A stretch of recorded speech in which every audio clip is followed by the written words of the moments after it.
Во Виница во рамки на петото коло на втората лига ќе се соочат Слога и Беласица во меч каде домашниот тим предводен од штипскиот стратег Емил Грнев ќе бара враќање на победничките патеки после двата порази во низа. А од друга страна гостинот од Струмица кој го предводи Александар Стојанов ќе сака продолжување на победничката низа и нови 3 бодови.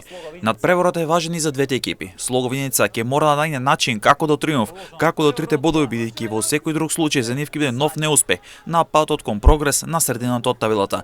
Беласица е во одлична форма, тимот игра одлично и нижи позитивни резултати, а оваа сезона струмичани сакаат влез во првата лига, а пред нив сега едно незгодно гостување во Виница. Слога има одличен тим со искусни фудбалери, на кои му треба само победнички рецепт за 3 бодови, а пак Беласица има тим кој веќе неколку сезони само се надополнува и се засилува со квалитетни и проверени имиња, и тоа е силна страна за гостинот од Струмица. Слога Виница со 3 бодови на своето конто е на 12-тото место на табелата или во зоната за директно испаѓање, а пак Беласица го дели првото место со Кожув, Брегалница и Шкенди од Рачинов со по 10 бодови.